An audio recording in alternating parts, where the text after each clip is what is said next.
Captain Li Wujin stared at the massive shape on his screen. The thing was huge, bigger than anything humans had ever built. It looked like someone had taken a giant sea creature and turned it into a spaceship. Dark metal curved and twisted, in ways that made his eyes hurt to follow. "How big is that thing?" he asked Communications Officer Kim Tae-ho, checked his readings twice before answering. "About 3 kilometers long, Captain. Maybe 4. It's hard to tell because it keeps changing shape." Li Wujin had been in space for 20 years.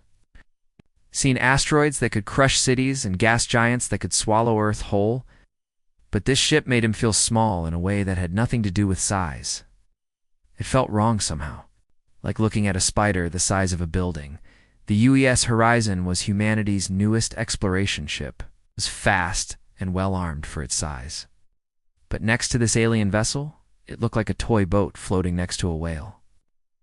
"Our greeting, Li?" Wujin asked. Kim Tae-ho shook his head. "Nothing yet, Captain, but they're definitely scanning us. I can feel their sensors crawling all over our hull." Commander Park Sora looked up from her science station. She was the ship's xenobiologist, which meant she studied alien life. So far, she had never actually seen any alien life. That was about to change, Captain. I'm reading massive energy signatures from their ship. Whatever they use for power, it's at least 10 times stronger than our fusion reactor. Dr. Choi Min-ho frowned at his readings. He was the ship's chief scientist and usually stayed calm about everything. But now, he looked worried. "There's something strange about their approach pattern," he said. "They're moving like they're hunting something. They're also being very careful. Almost like they're afraid of us." Li Wujin almost laughed. "Afraid of us? Look at that thing. It could probably step on us and not even notice." Before anyone could respond, the alien ship sent a message. It wasn't words or pictures. It was something that went straight into their minds. Every person on the bridge suddenly saw the same thing. Planets burning, cities falling, millions of different alien creatures bowing down in fear. Then came the words. They appeared in everyone's head at the same time, spoken in a voice like, "Grinding stone? We are the Vethrock Empire. We have conquered 400 worlds. We have destroyed 1,000 fleets. You will submit or you will die." The bridge went quiet. Everyone stared at their screens, trying to process what they had just experienced. Kim Tae-ho was the first to speak. "Well, that was friendly." Park Sora was studying the alien ship more carefully now. "Captain, I'm seeing some interesting patterns in their hull design. It's actually designed to trigger fear responses in most carbon-based life forms." "What do you mean?" Li Wujin asked. "The curves and angles match predator shapes that most species would instinctively recognize as dangerous. It's like they studied what makes creatures afraid and built their ships to look exactly like that." Double quotes. Dr. Choi Min-ho nodded slowly. "Would explain why they're being so careful. They're used to their enemies being scared before the fighting even starts." Li Wujin thought about this. It made sense. If you spent centuries conquering species that were already afraid of you, you might forget how to deal with someone who wasn't scared. The problem was, the crew of the Horizon wasn't particularly scared either. Nervous? Yes. Cautious? Absolutely. But not the kind of terrified that would make them surrender without a fight.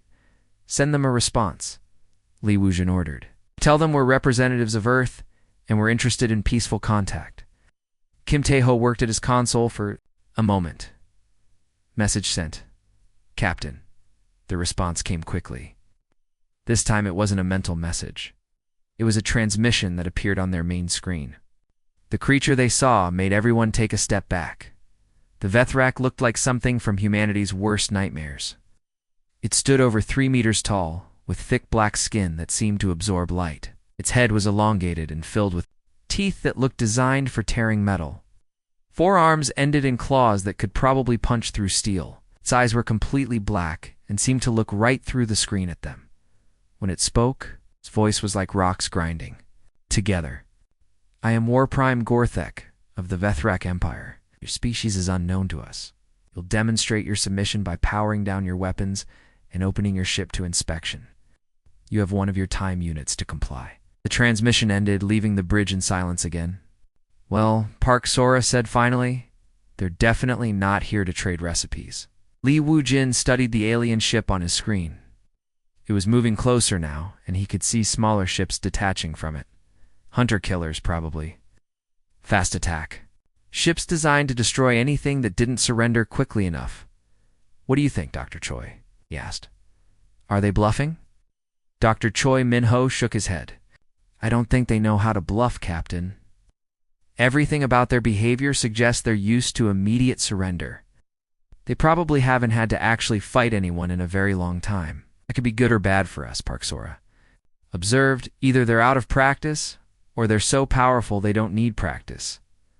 Li Wujin made his decision. Kim sent another message. Tell them we're willing to talk, but we won't surrender our ship. If they want to communicate, they can meet us halfway.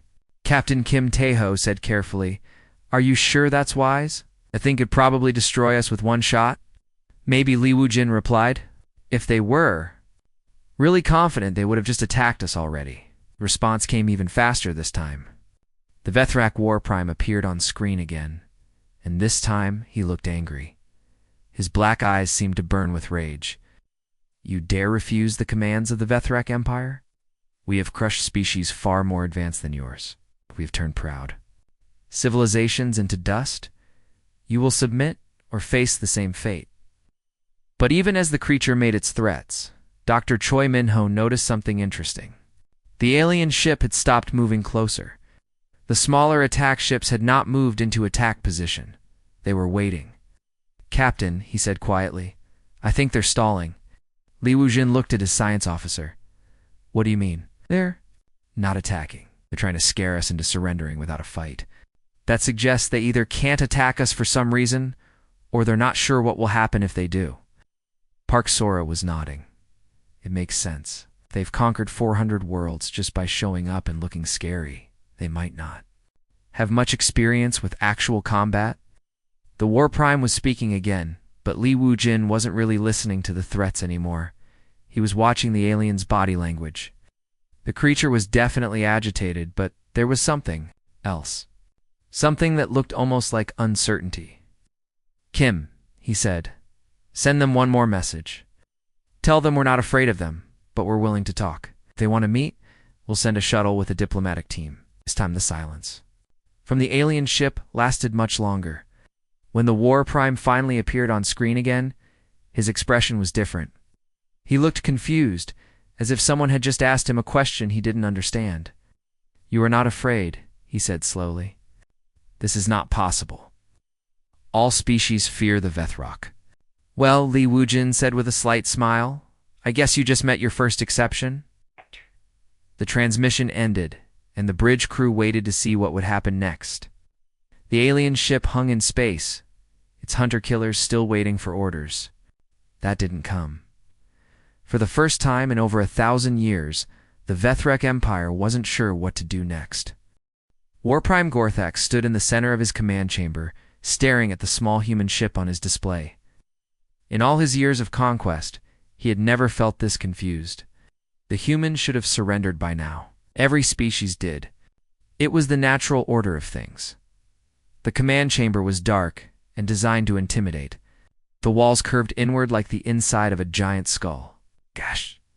Red lights cast shadows that moved and shifted. The air was thick with the scent of fear from previous visitors, but there were no visitors today. Gorthok and his crew, trying to understand what had gone wrong.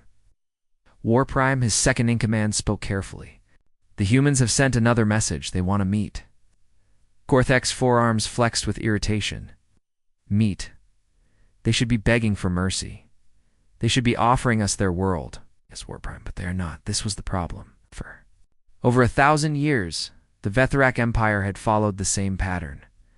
They arrived at a new world. They showed their massive ships. They demonstrated their power. The local species immediately surrendered.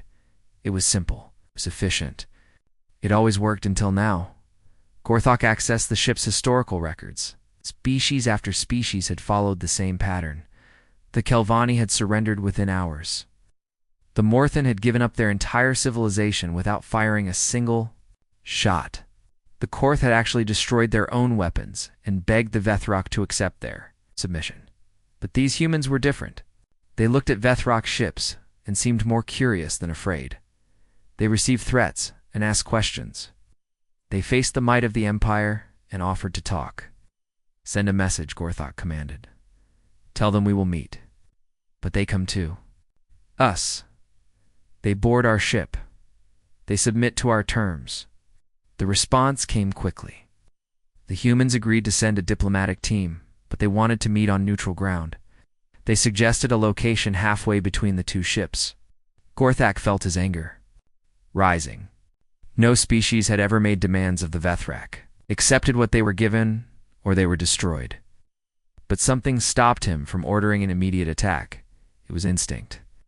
Something deep in his genetic memory that whispered warnings. Something that told him these humans were dangerous in ways he didn't understand. An hour later, Lieutenant Commander Yoon Da-yoon floated in her shuttle between the two ships. She was the Horizon's diplomatic officer, though she had never expected to use those skills on creatures that looked like living nightmares.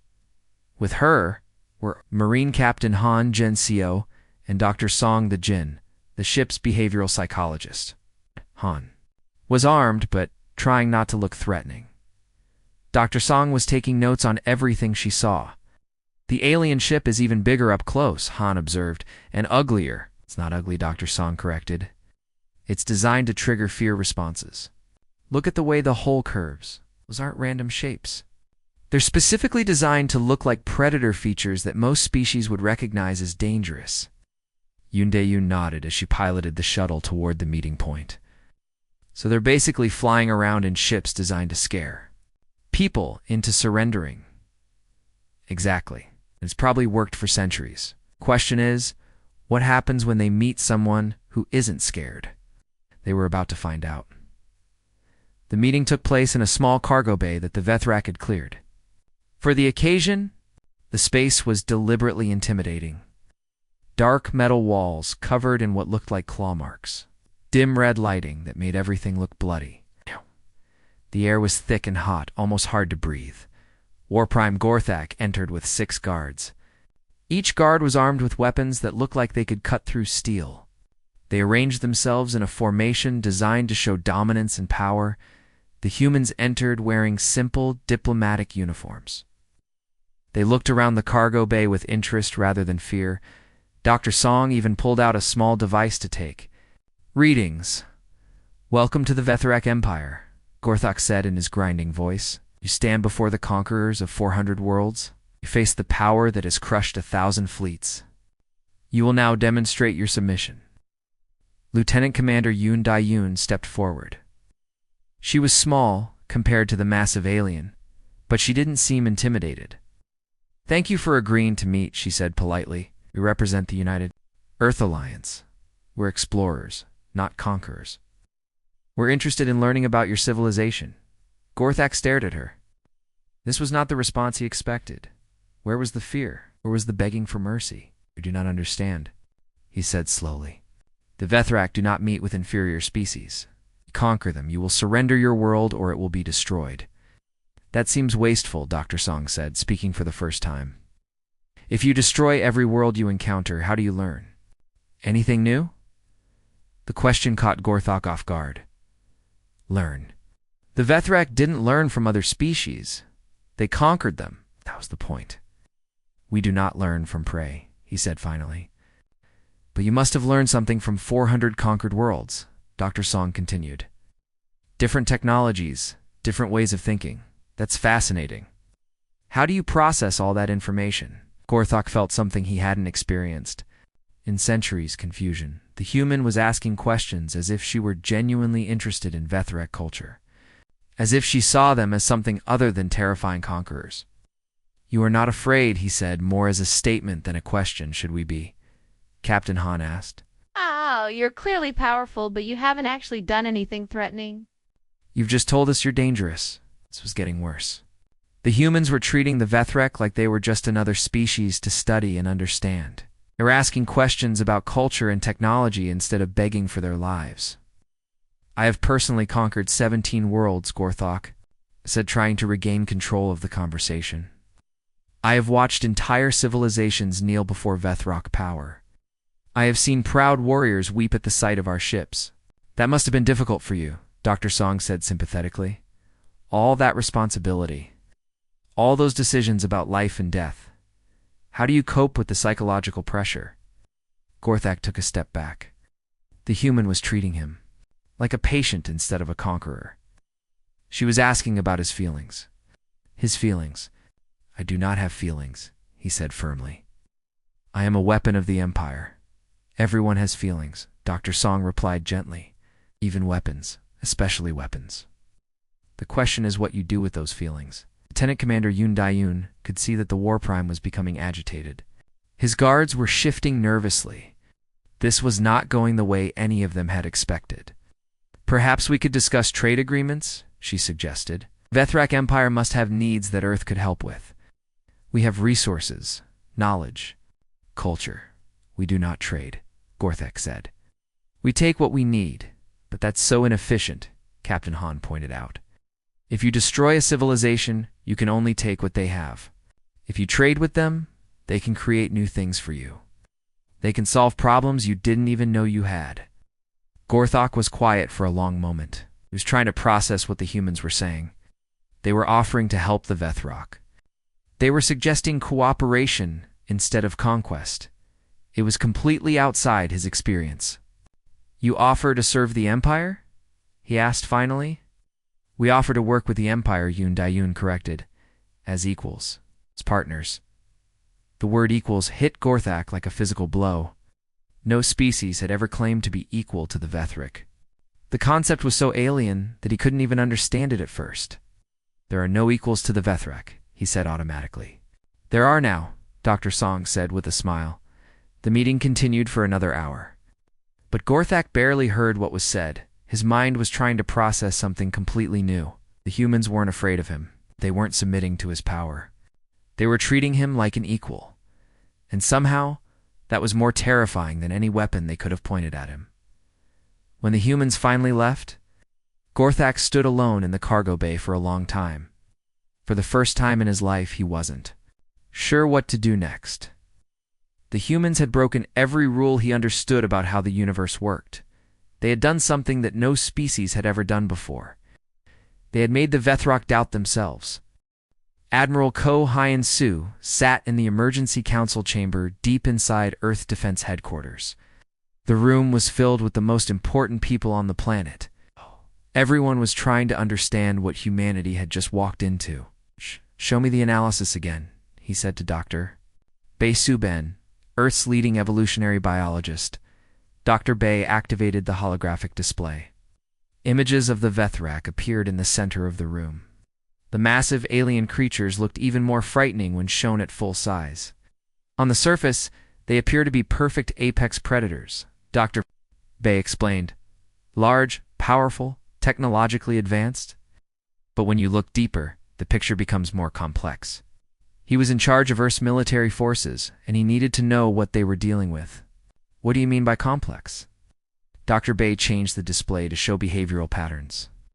The Vethrak conquered 400 worlds, but they did it the same way every time. They showed up, displayed their power, and waited for surrender. They never had to adapt their strategy. So they're predictable, Admiral Ko said. More than that, they're behaviorally locked into a single pattern. In evolutionary terms, they're specialists rather than generalists. They're very good at one thing, but they can't change when that one thing stops working. The display showed comparison charts between the Vethrak and various Earth species. Dr. Bae pointed to specific examples. Look at these behavioral markers. The Vethrak show all the signs of a species that evolved from prey animals. They rely on overwhelming displays of power because they're not confident in their ability to win through skill. General Nam Ki-woo studied the charts. You're saying they're not really predators? They're persistence hunters who develop technology to avoid direct confrontation? Think of them like early humans who learned to use tools to hunt mammoth. The tools became so effective that they forgot they still needed to be careful around dangerous prey, and they think humans are dangerous prey. Exactly. Our behavioral patterns trigger their ancient instincts. We maintain eye contact, which signals confidence. We ask questions instead of submitting, which shows we're not afraid. Meanwhile, back on the U.S. horizon, Dr. Choi Min-ho was making his own discoveries. He had been studying the recordings of the meeting with War Prime Gorthok, and he was finding things that worried him. Li Wujin joined him at the science station. "What did you find?" "I've been analyzing the Vethrak's physiological responses during the meeting. Look at these readings." All of it had been recorded by the ship's sensors during the diplomatic encounter. "His stress levels were off the charts," Dr. Choi explained. "Not anger or aggression, actual fear. He was terrified of our people." Commander Park Sora looked up from her own workstation. "That matches what I found in their ship design. Everything about their technology is built for intimidation, not actual combat efficiency." "What do you mean?" Li Wujin asked. "Their weapons are massive and loud, but they're not particularly accurate. Their ships are designed to look scary, but they're not well armored. Their entire military doctrine is based on enemies surrendering before the fighting starts." Dr. Choi nodded. "Which explains why they've been so successful for so long. Every species you encounter gives up immediately. You never need to learn how to actually fight." "But what happens when they meet someone who doesn't give up?" Li Wujin asked. "They panic," Park Sora said simply. "They don't know what to do." The implications were staggering. The Vethrak Empire had ruled the galaxy for over 1,000 years, through fear alone. They had never been tested in actual combat, had never had to adapt or change their strategies, and now they had met humans. Dr. Choi pulled up more data. "I've been studying their reaction patterns. Every time one of our people smiled or asked a question, the War Prime's stress levels spiked. He was interpreting our normal diplomatic behavior as threat displays." "So what do we do?" Li Wujin asked. Before anyone could answer, Kim Tae-ho called out from the communications station. "Captain, we're receiving a transmission from the Vethrak ship. It's not from the War Prime. It's from someone else." The main screen activated, showing a different Vethrak. This one was smaller than Gorthok, with lighter-colored skin and fewer scars. "I am Sub-Commander Vorthok, of the Vethrak vessel Eternal Darkness. I request private communication with your leadership." Li Wujin looked at his crew. This was unexpected. "Put him through." He kept looking over his shoulder as if afraid of being overheard. "Your species has caused great confusion among our command structure," he said quietly. "War Prime Gorthak has been unable to function properly since your meeting.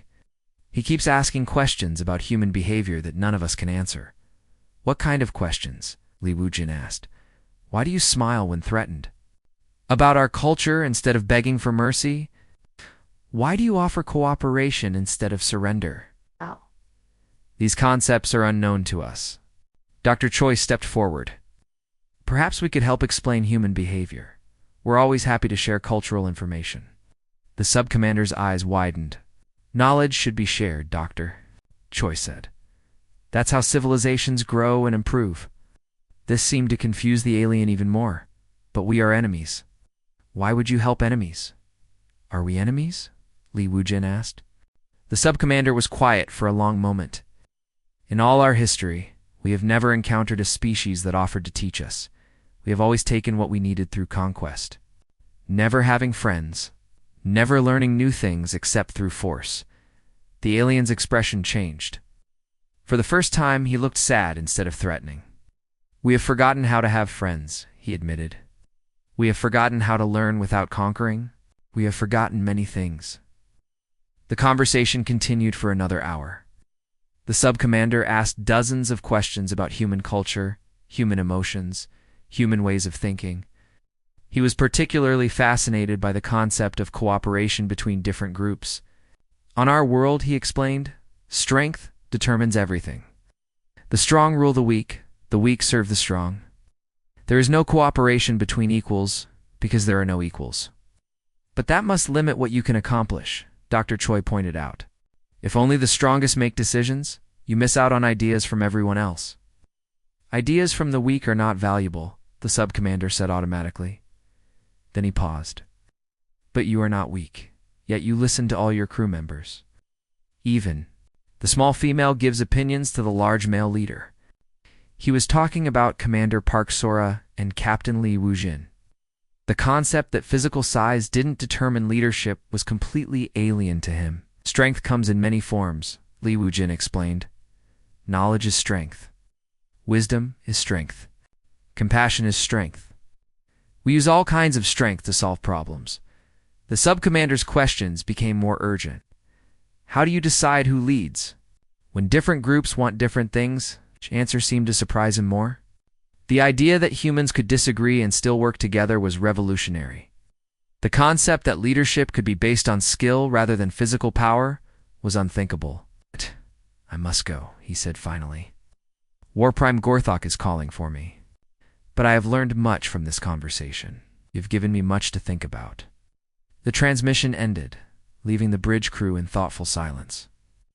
I think we just accidentally started a revolution, Dr. Choi said quietly. What do you mean? Li Wujin asked. We've introduced concepts that the Ethrock have never encountered. Cooperation, friendship, leadership based on merit rather than strength. These ideas could change their entire civilization. Commander Park Sora nodded. Or they could see those ideas as a threat to their way of life. Either way, Li Wujin said, I don't think things will ever be the same for the Vethrock Empire. He was right. On the alien ship, War Prime Gorthak was struggling with questions he had never needed to ask before. Questions about power, about leadership, about the nature of strength itself. For the first time in their history, the Vethrock were learning to doubt themselves. And that was just the beginning. Station Commander Oh Jung-woo was having a normal day until the alarm started screaming. Mining platform Segjong 7 was a quiet place in the asteroid belt where humans dug valuable metals from floating rocks. The work was hard but peaceful. Pirates never bothered them because there was nothing worth stealing except heavier, but today was different. Commander, we have contacts approaching fast, called out Engineer Park Haiwan from her monitoring. Station 3 ships. Configuration unknown. Oh Jung-woo looked at the display screen. The ships were black and curved like giant insects. They moved through space in a way that made his skin crawl. He had never seen anything like them before. Are they responding to our hails? He asked. Communications Officer Lee Dong-han shook his head. Nothing, sir. But they're definitely heading straight for us. The mining station was not a military outpost. It had basic shields and a few defensive weapons, but nothing that could stop a real attack. Most of the people here were miners, engineers, and their families. They had never expected to face hostile aliens. Sound General Quarters Oh Jung-woo. Ordered, get all non-essential personnel to the safe areas. Contact Earth Defense and tell them we have unknown hostiles approaching. Security Chief Im Soo-young was already moving to her station. She was a former Marine who had taken the job because she wanted a quiet life after years of military service. That quiet life was about to end. Sir, those ships are definitely alien, she reported, and they're powering weapons. The first Vethrak ship docked with the station 20 minutes later. The docking was violent and crude. The alien ship simply smashed through the station's outer hull and locked itself in place. Emergency seals activated to keep the air from escaping, but everyone could feel the station shake from the impact. Well, Engineer Park Haiwan said quietly, I guess they're not here to trade. The Vethrak boarding party was led by Subwar Prime Gorthok, a veteran of dozens of planetary conquests. He expected this to be simple. Human mining stations had no military value. The inhabitants would surrender immediately when faced with Vethric power. He was wrong. The first sign of trouble came when the airlock opened. Instead of terrified humans begging for mercy, Gorthok found himself facing Security Chief Im Soo-young. She was standing calmly in the corridor, holding a mining laser that had been modified into a weapon. Welcome to mining platform Sejong 7, she said politely. You're trespassing on human property? Please leave. Gorthok stared at her. She was small by Vethrock standards, barely reaching his chest. She was obviously outgunned and outnumbered. But she wasn't afraid. She was treating him like an unwelcome visitor rather than a conquering warrior. I am Subwar Prime Gorthok of the Vethrak Empire, he announced. This station now belongs to us. You will surrender immediately or face destruction, I'm afraid. I can't do that, Im Soo-young replied. This is a civilian facility. We have families here, including children. If you want to discuss terms, I can get you in contact with our commander. Gorthok felt the same confusion that War Prime Gorthok had experienced, The human was talking to him like they were negotiating a business deal.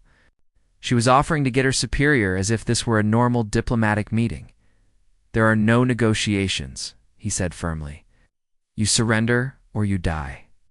"Well, that's not much of a choice," Im Soo-young said. "How about option 3? "What is option 3? "You leave now, and nobody gets hurt." Korthok laughed, a sound like grinding metal. "You threaten us? With what?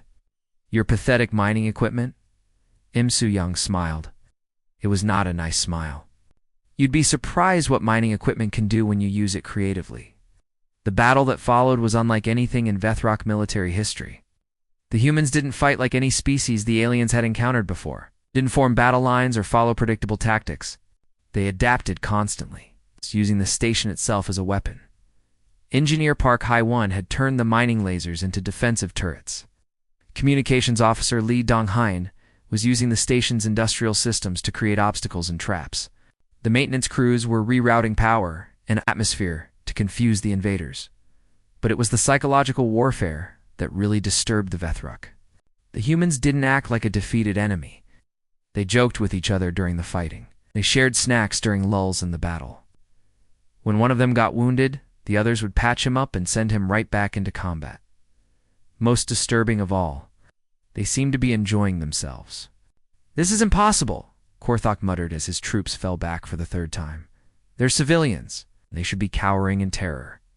His second-in-command, a younger Vethrak named Zorthak, was staring at a human child who was watching the battle from behind a protective barrier. The child was Om-yoon's daughter, Oh-min-young. She was 8 years old and completely fascinated by the alien invaders. "Sub-War Prime," Zorthak said nervously. "The small human is watching us." Korthok looked at the child. She wasn't crying or hiding. She was studying the Vethrock with obvious curiosity.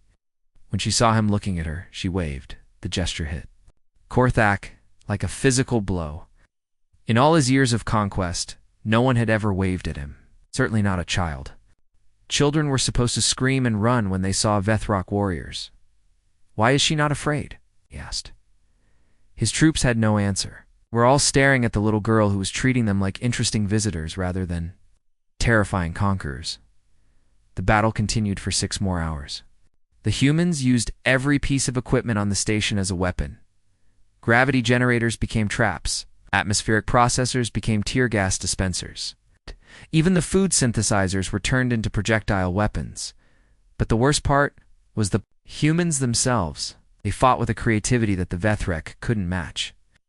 Every time the aliens thought they understood human tactics, the humans would do something completely unexpected. Commander Oh Jung-woo turned the artificial gravity on and off to disorient the invaders. Engineer Park Hai-1 used the mining drones as guided missiles. Security Chief Im Soo-young set up ambushes using holographic projectors in maintenance tunnels. The Vethrock had superior weapons and armor, but they couldn't adapt to the constant changes in tactics. They were used to enemies who fought in predictable ways. The humans seemed to make up new strategies every few minutes. "Sub-War Prime," one of his warriors reported, "We have lost 7 troops. The humans have lost none." Korthok couldn't believe it. His forces were being defeated by miners and engineers using improvised weapons. It was humiliating beyond comprehension. "How were they doing this?" he demanded. "They work together," Zorthak observed. "Each human supports the others. When one creates a distraction, another attacks from a different direction. They coordinate without apparent communication. All species work together when threatened," Korthok said. "Not like this," Zorthak replied. "They anticipate each other's actions. They share resources without being ordered. They adapt to our countermeasures faster than we can implement them." The final blow came when Oh-min-young walked up to a group of Vethrock warriors who had been trapped in a maintenance area. She was carrying a tray of sandwiches. "Are you hungry?" she asked politely. "My dad says fighting is hard work." The warrior stared at her in complete confusion. She was offering them food. During a battle, a human child was trying to feed Vethrock invaders. One of the younger warriors actually reached for a sandwich before catching himself. "This is wrong," he whispered. It's all wrong. That was when Subwar Prime Korthok made a decision that no Vethrak commander had ever made in over 1,000 years of conquest. He ordered a retreat. All units, return to the ships immediately, he commanded. Sir? His second-in-command asked in confusion. We're withdrawing? We're withdrawing, Korthok confirmed as the Vethrak forces pulled back to their ships. The humans didn't pursue. They didn't gloat or celebrate. They just watched the aliens leave with the same calm curiosity they had shown from the beginning. O'Minun waved goodbye as the alien ships detached from the station. Back on his ship, Korthok sat in his command chair and tried to process what had happened. His forces had been defeated by civilians. Not just defeated, but completely outmatched by creatures who treated warfare like a puzzle to be solved. Subwar Prime, Zorthok said quietly. What do we report to the High Command? Korthok thought about that question for a long time. How could he explain that a mining station full of families had driven off a Vethrak assault force? How could he describe humans who fought like demons but offered food to their enemies? Report that we encountered technical difficulties, he said finally. It was a lie, but it was a lie he could live with. The truth was too dangerous. The truth was that the Vethrak Empire had just met their match, and it wasn't what they had expected. 4. The first time in their history, the Vethrak had retreated from inferior opponents. And somehow, that felt like the most natural thing in the world. Dr. Beisuben stared at the genetic data on her screen with growing excitement. The Vethrak had provided biological samples during their diplomatic exchanges, thinking it would prove their superiority.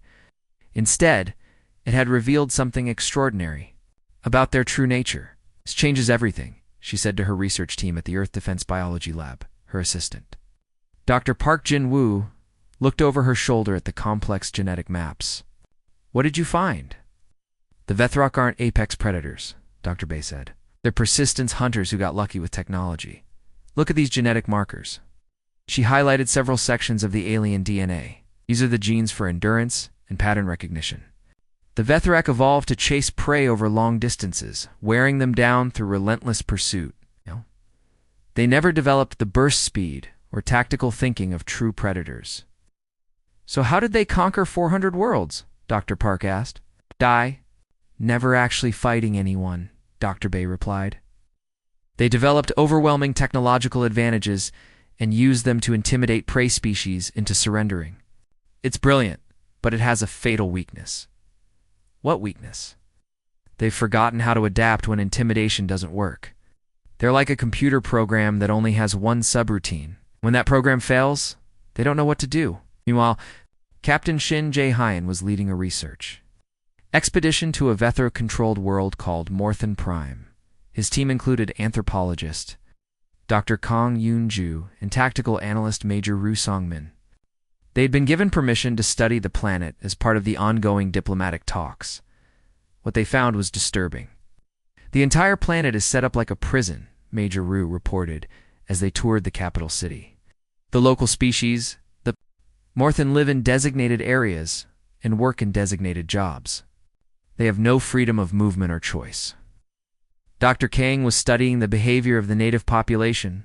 Look at how they react to our presence. They're not just afraid of authority figures, they're afraid of making any decision at all. Morthan were a peaceful species that looked like tall, thin humans with pale blue skin. Before the Vethrak conquest, they had been artists and philosophers. Now they worked in factories and mines, producing goods for the Empire. How long have the Vethrak controlled this world? Captain Shin asked their Vethrak guide, a young officer named Vexprim Morthok. 47 standard years, Morthok replied proudly. The Morthoks surrendered within hours of our arrival. They recognized Vethrak's superiority immediately. Did their society look like before the conquest? Dr. Kong asked. Morthok looked confused. Before conquest? They were weak. They had no military. They spent time creating useless art and debating meaningless questions. We gave them purpose. Captain. Shin watched a group of Morthan workers trudging to their jobs. They moved slowly, without energy or enthusiasm. Their eyes were empty of hope.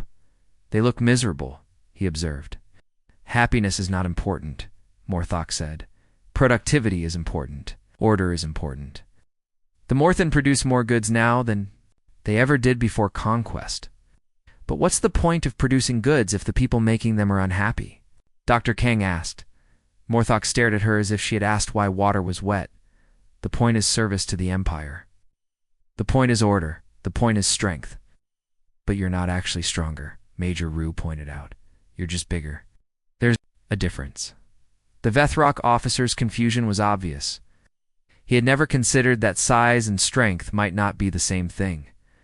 That evening, human team met with a group of Morthen in secret. The aliens were terrified at first, expecting punishment for unauthorized contact with outsiders.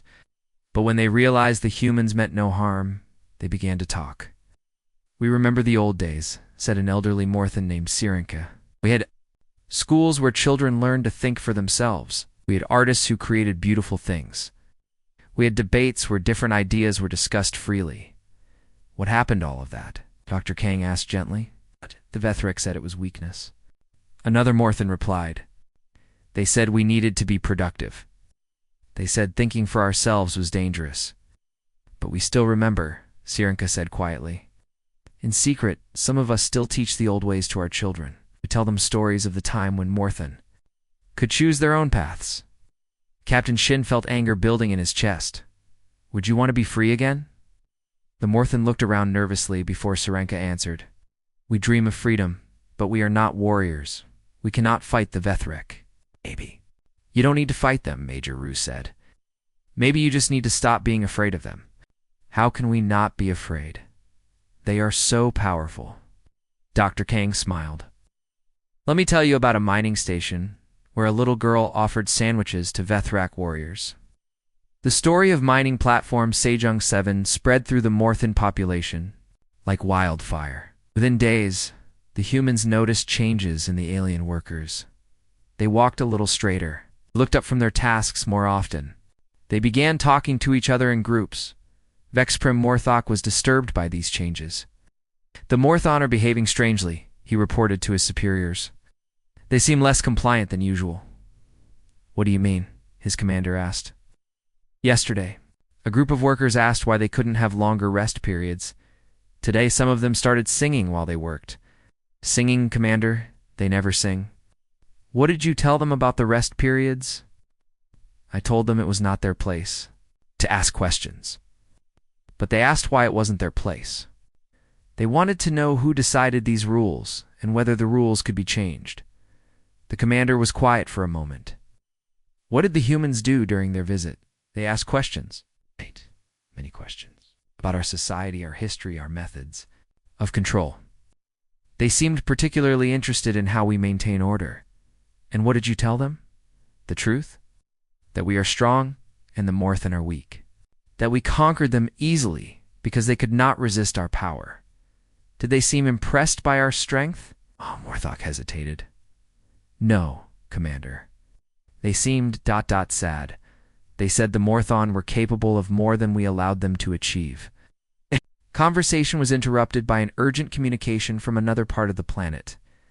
A group of Morthon workers had stopped following orders. They weren't rebelling or fighting. They were simply asking questions about everything. Why did they have to work in these specific jobs? Why couldn't they choose their own tasks? They allowed to create art or study philosophy. Why did the Vethrak get to make all the decisions? The questions spread like a virus. Soon Morthen across the planet were asking why things had to be the way they were. They weren't demanding immediate change. They were demanding explanations. And the Vethrak didn't have good explanations. Because we are stronger. This wasn't a satisfying answer. When the Morthen asked why strength should determine who made decisions. Because we conquered, you didn't explain why conquest gave the right to control to other people's lives. For the first time in 47 years, the Vethrak found themselves having to justify their actions instead of simply imposing their will. On the human research ship, Captain Shin received a priority message from Earth. The content made him smile. Dr. Kong, you need to see this, he called. The message was from Dr. Bei Suben. It contained her complete genetic analysis of the Vethrock, along with behavioral predictions and tactical recommendations. According to this, Dr. Kang said as she Read the Vethrak are biologically programmed to respond to specific threat patterns. But humans don't fit any of those patterns. What does that mean for us? Major Ru asked. It means we're not just immune to their intimidation tactics, Captain Shin replied. We're psychologically toxic to their entire worldview. Just by being ourselves, we make them question everything they believe about strength and power. Implications were staggering. Humanity hadn't just met the galaxy's dominant species. They had accidentally become the catalyst for the biggest change in galactic civilization for over 1,000 years. The question is, Dr. Kang said thoughtfully, what happens when the rest of the galaxy realizes that the Vethrak aren't as scary as everyone thought? They're about to find out. On dozens of Vethro-controlled worlds, conquered species were starting to ask the same questions that the Morthan had asked. Questions about freedom, about choice, about the right to determine their own destiny. The Vethrak Empire was discovering that some things were more dangerous than any weapon. Ideas were dangerous. Questions were dangerous. Hope was dangerous. And humans were very good at spreading all three. Supreme War Prime Thakran stood in the center of the Empire's greatest warship, the Void Render. Around him, the largest Vethrak fleet ever assembled prepared for the final solution to the human problem. Over 300 ships, enough firepower, 2 crack planets, all aimed at one small blue world. Humans have become a disease, he announced to his assembled commanders. They spread dangerous ideas. They make our subjects question authority. It must be eliminated before this infection spreads further. Warprime Gorthak shifted uncomfortably. Since his encounter with the human diplomats, he had been having thoughts that disturbed him. Thoughts about the nature of strength. Thoughts about the difference between power and respect. Supreme War Prime, he said carefully. Perhaps we should consider other options. The humans have offered to negotiate. Thakran's 4 eyes fixed on Gorthok with cold anger. Negotiate. We do not negotiate with prey. We conquer or we destroy. There is no third option. But they are not like other prey, Gorthok insisted. They think differently. They fight differently. They see the universe differently, which is exactly why they must die, Thakran replied. Their way of thinking is a threat to everything we have built. If other species begin to think like humans, our empire will crumble. He was right, and everyone in the room knew it. The human concepts of cooperation, questioning authority, and choosing one's own path were spreading through Vethrak space like wildfire.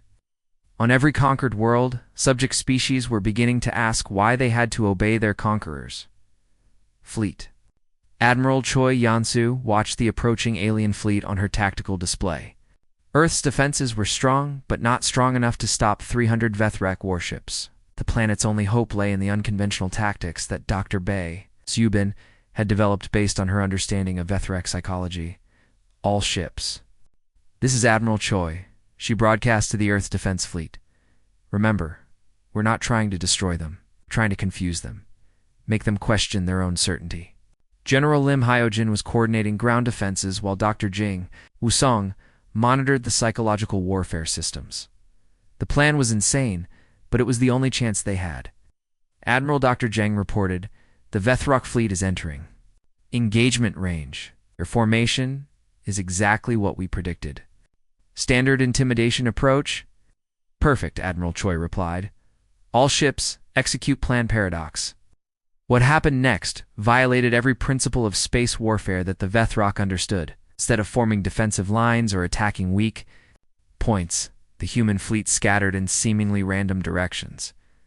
Some ships flew straight at the alien fleet. Others fled toward the outer planets. A few simply stopped moving entirely. What are they doing? Supreme War Prime Thakran demanded as he watched the chaotic human movements. His tactical officer had no answer. Unknown, Supreme War Prime. Their actions do not follow any logical pattern. Then the real psychological warfare began. The human ships started broadcasting on all frequencies. Not threats or demands for surrender, but questions. Attention Vethrak fleet, came a calm human voice. We're curious about your culture. What do you do for entertainment? Do you have art? You tell stories to your children? Another voice joined in. We're wondering about your government. How do you choose your leaders? Do ordinary Vethrok citizens get to vote? A third voice asked, what happens to Vethrok who disagree with their commanders? Are they allowed to express different opinions? Questions kept coming, dozens of them, broadcast from different ships in different directions. Each question was innocent by itself, but together they formed a pattern that struck at the heart of Vethrok society. Stop listening to them, Thakran ordered his fleet. Block their transmissions, but it was too late. His crews had already heard the questions, and those questions were spreading through the fleet like poison. Young Vethrok officers began wondering about things they had never considered before. Why did strength determine everything? Why couldn't they choose their own paths? Why did they have to follow orders without question? The human fleet's tactical movements became even more bizarre. Ships that had been fleeing suddenly turned around and charged directly at Vethrek formations. They split apart and attacked. From multiple directions simultaneously, humans seemed to be making up their strategy as they went along. They're fighting without a plan, War Prime Gorthok observed. How is that possible? It's not possible, Thakran replied angrily. No species can coordinate complex military operations without central command and predetermined tactics. But the humans were doing exactly that. Each ship captain was making independent decisions based on the immediate situation. They adapted constantly, changing tactics faster than the Vethrok could respond. The psychological pressure intensified when human pilots started talking directly to individual Vethrok ships. Hello, Vethrok vessel, terror of worlds, a cheerful, human voice said. We see you're preparing to fire on our planet. Are you sure that's what you want to do? We have children down there, families, people who just want to live their lives in peace. Is this really what you joined the military for? Another human asked a different ship. To destroy innocent civilians? Don't you have families too? You understand what it's like to want to protect the people you love? The questions hit harder than any weapon. Many young Vethrok had never thought about the consequences of their actions. They had been trained to follow orders and conquer enemies, but no one had ever asked them to consider whether their enemies deserved to be conquered. The breaking point came when Captain Li Wujin's ship, the UES Horizon, approached the Vethrok flagship directly. Instead of attacking, he requested permission to board for single combat with Supreme War Prime Thakran. You challenged me, Thakran asked in disbelief when the message came through. I challenge your ideas, Li Wujin replied. Let's settle this like civilized beings. One conversation. If you can convince me that your way is better, Earth will surrender. If I can convince you that there's a better way, your fleet withdraws. It was an absurd proposal. Supreme War Prime Thakran could crush the human with one hand. But something about the challenge intrigued him. Perhaps it was curiosity about these strange creatures who refused to be afraid. Perhaps it was the desire to prove Vethrek's superiority once and for all. Very well, he agreed. Come aboard. We will settle this. The meeting took place in the same cargo bay where the first diplomatic contact had occurred. But this time, only two beings faced each other. The massive Vethrok Supreme War Prime and the small human captain. You cannot win this, Thakran said confidently. I am stronger, faster, better armed. I represent the power of an empire that has conquered hundreds of worlds. And yet you're talking to me instead of simply crushing me, Li Wujin pointed out. Why is that? The question caught Thakran off guard. Why was he talking? He could have killed the human instantly. But something made him want to understand these creatures who defied everything he believed about the nature of power. I want to understand your madness before I destroy you, he said finally. What if it's not madness? Li Wujin asked. What? If there's another way to be strong? Strength comes from power. Power comes from the ability to force others to obey. Does it? Li Wujin asked. Your empire controls hundreds of worlds, but how many of those worlds actually respect you? How many of your subjects follow you because they want to, rather than because they have to? Thakran felt anger rising in his chest. Respect is irrelevant. Obedience is what matters. But obedience without respect is fragile, Li Wujin continued. It only lasts as long as the fear does. What happens when people stop being afraid? The question hung in the air between them. Thakran knew the answer. even if he didn't want to admit it. The entire Vethrak Empire was built on fear, and fear was exactly what was disappearing as human ideas spread through their territory.